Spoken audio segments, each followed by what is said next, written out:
Anyway, that's pretty much all I got, David. What you doing? Got a couple things. This week was a little busy with work, but I did have a chance to pick up on some stuff. Again, sorry for the podcast being a little late. But we did I did a couple things this week. First thing, I played a new game. It's called Owlboy, which it's always so weird for me. I played a little bit of this as well. So it came out on PC. This is a kind of a throwback to like 16-bit. Yeah, 2D SNES platform, but it looks, first of all, it looks kind of like, it has a feeling of Zelda Link to the Past. The color and the graphics, they're obviously better than that because they're current. It's modern, yeah. But I guess this game was in development for nearly 9 years. And essentially the game is a 2D platformer where you play a hybrid boy owl, hence Owlboy. But he's not a boy owl, David. He's an owl boy. Get it right. But he... Sorry, I was going to say, never mind. So many jokes. But you are put into this world that is like, has owls in it, but it also has other humans in it. And it seems like there's like these floating islands, and you're learning the story behind what happened. But the game is traditionally, very traditional of that SNES style. And it also has RPG elements that, first of all, back in the day, remember how like depressing RPGs were? Like, it always just starts off and like you're in this hellhole, or like I think Final Fantasy. This is like that, right? Yeah, Final Fantasy, like where like at the very beginning of this game, it's like super depressing. They tell the Owlboy like he's mute, which is perfect. I love when games do that. But two, they like start like all of the people around him are like, oh, you're garbage, and you'll never be able to be a good, whatever. Fly well and all that stuff. And so he's like, and then of course he has a couple friends, and you go out on adventures, and the mechanics in it are super, super crisp. So it's this idea that you can fly around in 2D, which is actually pretty well done. Mm-hmm. And then you pick up other characters that give you the ability to do stuff. So like Owlboy will pick up one of his friends, Getty, and he'll have... The first one has a gun. Yeah, he has a gun so you can shoot. And then the second one has like a fire rocket launcher thing. And then another one has like, it shoots out webs. The game is it's very clever in its mechanics. It blends like old school stuff with some of the new stuff now. Seem very, very like Metroid-ish. Yeah, like going back to different areas with different, or the same area with different things. Yeah, you get new characters that have new abilities, and they'll allow you to do different things. The story is actually really cool. Like for this kind of game, like it didn't need a story on top of it because the mechanics are just so clean. But I mean, like stories back in the day, like SNES games weren't like like they are now. I tend to think, but they're not as grandiose and again, this game does not have any voice acting or anything like that. It's all text, but it's really, really well done. I think like Link to the Past. It's very funny at times, which I love. It has that classic like Super Mario Brothers humor, like silly stuff like that. So I really, really liked it. I cannot recommend it enough. I think it's like $20 on Steam. Takes how long is it? Yeah. 8 hours to beat. Oh, it's not bad. 6 to 8. I don't know. It depends. I'm not terribly good at these games. But at the end of it, you're like, wow, this is a really good game. No, at the end of it, even the story that plays out is really, really cool. There's some cool twists and turns. There's some cool ideas of like the owls were these like ancient relics and stuff like that. It's pretty cool. Like actually the story's pretty interesting. Game of the year?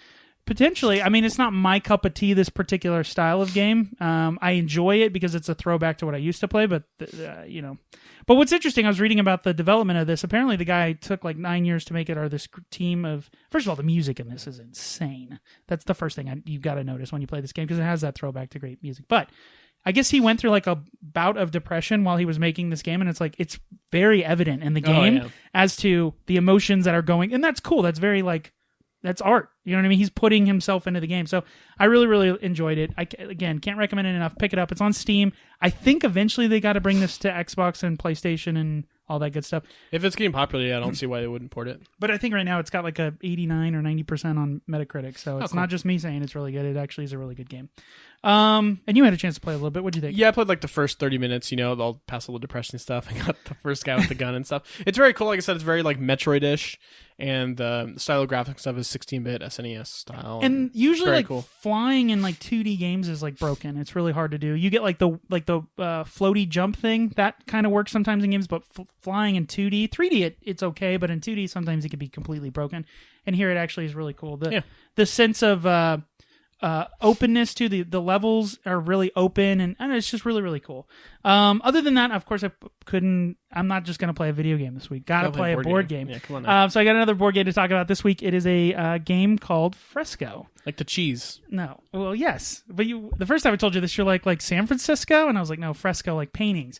So this is first of all, this is a very straightforward game. And what I mean by that is like if you like games like Ticket to Ride, Dominion that are kind of that. What? I'm seeing a lot of little wooden blocks. This looks like a worker placement game. It is a potential worker placement game. I don't know why you hate them. No, but it's actually really cool. Why I think this game works really well is either a gateway game or if you're trying to get into like designer board games. Gateway game, I love that term. Well, Come on, man, give me it. Give me Fresco, man.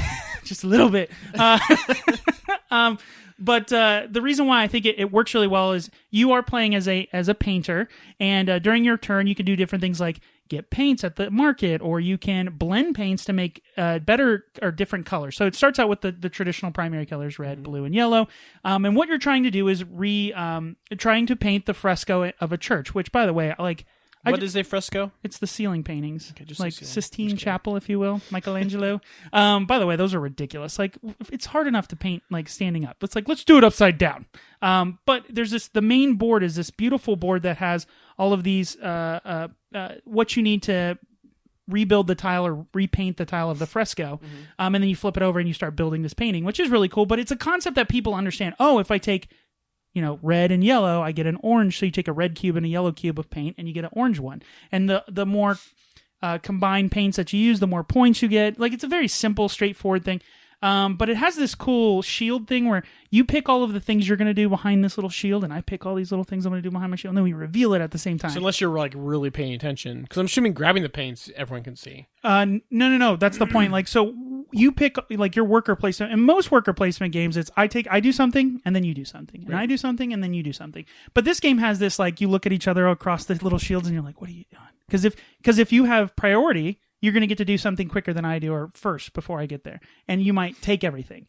So these little shields, you pick everything you're going to do, and then we both lift at the same time, and that's part of the fun. Okay. And you're like, oh, you did what I was doing, and you get priority. Damn it, I'm not going to be able to do anything this turn. And that's a lot of fun. That's cool, yeah. So it has a little bit more of that kind of punch your in, because it's that, I know, I got to think what you're going to do and then kind of do the opposite. Mm-hmm. But then you think that I think that you think. And I absolutely love that in board games because you're just staring at each other like, what are you going to do? But it's a simple concept. People understand it. It doesn't take too long to play. It accommodates, I think, up to 4 players. It takes about an hour to play, which isn't that long. And it's just fun. It's a good fun. It has strategy. There is depth. There is, Alyssa, this week, I've played a bunch of board games with my wife this week. I cannot beat her. Like, it's infuriating. And not only is she beating me, she's beating me like by 1 point. Well, she's at home. Do you think she's like opening the box and so. Like looking at YouTube videos? It's like, oh, David wants to play this game tonight. I'm gonna look up YouTube. How do you play it? Hustle. No, but you just went Shark David. Yeah, exactly. What's cool about this game too? Simple base game, but the actual base game comes with 3 expansion modules, and I love when expansions have the ability to kind of like you can click it in and unclick it. So if you want to add this, you can. And if you want to add all 3, you can. If you add just 2, you can do it. Oh, but they don't come with the actual expansions? No, it's inside the box. Oh, okay, cool. So you can play without the expansions or with the expansions and kind of make it more advanced or less advanced. So again, can't recommend it enough. Beautiful components. The tiles are nice and thick. It's got the nice won cubes. The coveted Duschkner Spick or Priss of 2010. It won the Spiel des Jahres in 2010. I think it was nominated for the Spiel des Jahres in 2010. Is that what this is? No, this is the more prestigious one. Spiel des Jahres. Excuse me. That's the German award. Come on, buddy. They invented the board game. Fresco, check that out. I think you could buy it now, I think, for like maybe $30-$40. It's not terribly expensive. And it's a game that you can play almost with anybody, which is a really big selling point for games like this. Like if we break out like Twilight Imperium 3rd edition. I ain't bringing that to Thanksgiving, right? So those 2 things. And then we want to move on to what else we did this week, which we saw Doctor Strange. Yeah, got to do, of course, the weird face thing. So what we'll do here is we'll actually do our standard review for this week is going to be Doctor Strange, but we'll do it a little bit. Well, what we always do, we'll give a non-spoiler review,